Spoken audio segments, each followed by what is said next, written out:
Now, this is coming from Rolf Nader, and many people on the ground that have talked to Nader and many journalists. Listen to this. Rolf Nader is estimating that 200,000 people have died in Gaza. This is what I was talking about earlier. Here are some screenshots, so let me read these, and I'm going to read it because I think this is important. He says in this article, the Post still gets stuck with the more than 30,000 people in Gaza have been killed since the ongoing war began. Just like the entire mass media, many governments, even the independent media and critics of the war, would have us accept that between 98 and 99% of Gazans' entire population has survived. I bet the sick, injured, and more Palestinians are about to die. This is lethally improbable. From accounts of people on the ground, videos, and photographs. So what he's saying earlier was he's like, what they're telling you to believe is that only 1% of the population have been killed based on the video, all the evidence, all the bombs been dropping, all the hospital data, all the reports we heard on the ground is not consistent. That's what he said. Now let me move on. From accounts of people on the ground, videos and photographs of deadly episode after episode, plus the resultant mortalities from blocking or smashing the crucial necessities of life, a more likely estimate, in my appraisal, is that at least 200,000 Palestinians must have perished by now, and the toll is accelerating by the hour. Bro, now look at this part. You had, I'm trying to quote the title of this person. You had the chair of the global public health at the University of Edinburgh, Devi Sidor.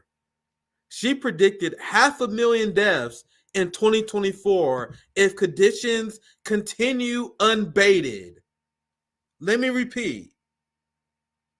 This person is predicting, and I think this is 100% plausible. Everything I'm hearing here is 100% plausible. She predicted 500,000 deaths in 2024 if conditions continue unabated. If this is not a genocide, what is? And what does it say about the people who can't call it a genocide? Guys, see that transition? Andrew, anything you want to add? Yeah, I mean, I think, I hadn't seen that article that Ralph wrote about this until you mentioned it to me just today. So I'm gonna, read the whole thing, and because he put a lot of receipts in there, but I would just say that like 200,000 could just be pretty much just from the actual bombings and the shellings and gunfire, and taking down all of the housing in Gaza is gone. So that 200,000 could just be from the actual direct warfare. But remember, I know we're going to talk about Yemen some more, and you mentioned it earlier that the war against Yemen, and I think that could also rightly be called a genocide. 500,000 people died over like 7 or 8 years. You have this going on in several months already, and most of the deaths in the Yemeni, the genocide against the Yemenis, were from starvation.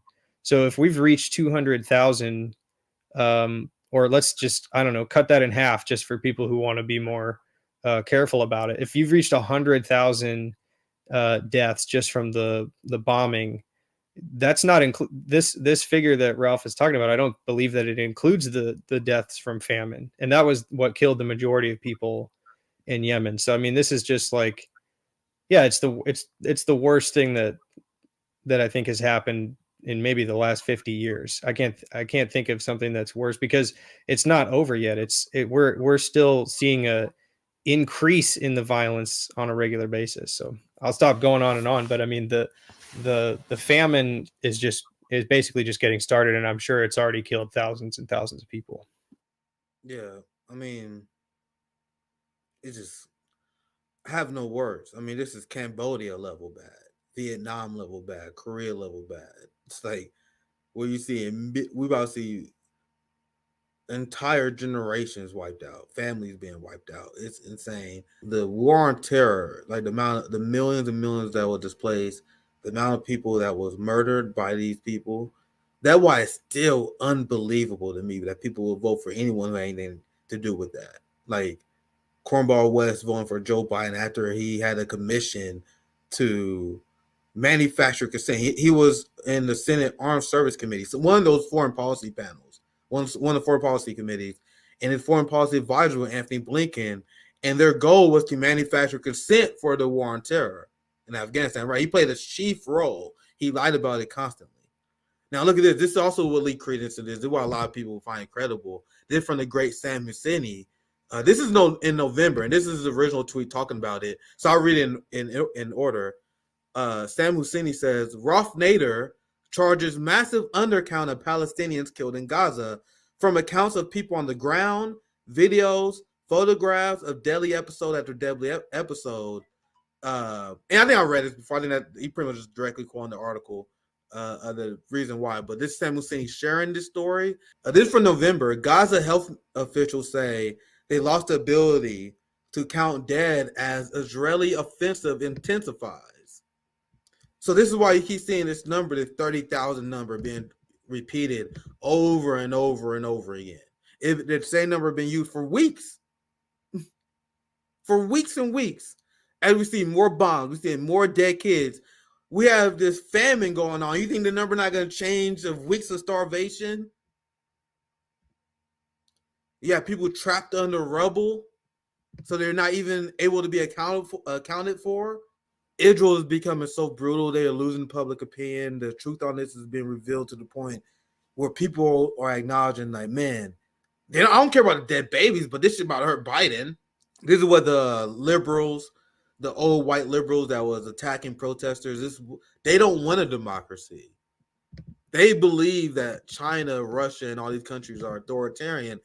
And there's a reason why I took Destiny out to the woodshed when he tried to debate me about fascism, because no one in mainstream society know what the fuck these words mean, except RBN and our friends, apparently. They can't even define authoritarianism. What is authoritarianism if it's not this? I did a video, a hotspot video. Let's see if I can find it. Got duck lip going on, but that's fine. 58% of white evangelicals favor a ceasefire. Do you guys understand how fucking crazy that is? No. I need you guys to understand how fucking crazy that is. Despite the fact that you have 58% of evangelicals, the majority of Jewish people, the majority of Americans that say they should halt weapons to Israel, they still won't do it. You have Biden officials citing, I'll pass it right to you, but you got Biden administration officials citing letters. You got public resignations. You have all this stuff showing Biden like, please stop, and they still won't. What's authoritarian if not that? When you got people inside your own cabinet, in your own party, begging you to stop, and they still won't. And those people still think that other countries are authoritarian. Go ahead, Andrew. I'm sorry. I'll pass it to you. That was just wild. The white evangelicals, almost 60% say there should be a ceasefire. I mean, these are the people who, in some ways, want the end of the world to come from Israel, the land of Israel being, like, not yet, like reestablished. Yeah, they're like, whoa, that's too much, man. I don't know if I really want Revelation to happen tomorrow. Yeah, we don't want the rapture yet, nigga. We said when Jesus get here.